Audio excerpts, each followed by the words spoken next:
একটা কথা বলা যে আমাদের মধ্যে অনেকে আছে যাদের দোয়া আল্লাহ ইনস্ট্যান্টলি কবুল করে।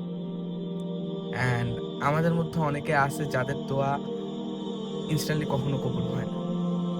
আমরা আল্লাহর কাছে যদি বারবার বারবার করে একটা জিনিস চাই, এরপরে গিয়া আমাদের দোয়াটা অ্যাকচুয়ালি কবুল হয়।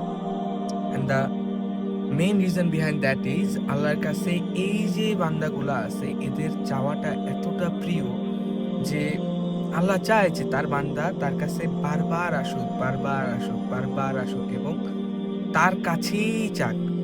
তার বান্দা দুনিয়ার চারদিকে প্রত্যেকটা জিনিস থেকে হতাশ হওয়ার পরে দিন শেষে তার কাছে যায় মাথা নত করে।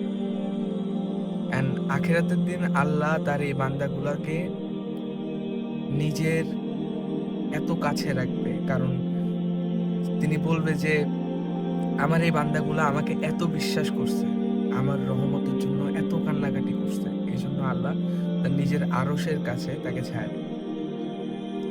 রেফারেন্স চেক করে দেখলাম সূরা বাকারার কোনো একটা আয়াত, আমি I'll probably put it in the comments, but how amazing is that? আমি হয়তো দিনে না হলেও 10 থেকে 15 বার চিন্তা করি যে আমার লাইফ এত মেসড আপ কেন? অ্যান্ড কখনো কোনো কিছু কেন ইজিলি হয়ে যায় না? And then you realize that you see this kind of things যেগুলো তোমাকে অ্যাকচুয়ালি মনে করায় যে you should always get back to Allah. দুনিয়াতে যেই থাকুক না কেন, যাই হোক না কেন, every time it's about your Rabb. It's every time it's about your relationship with Allah. So fixing that is probably the most important thing of our life before anything and anyone.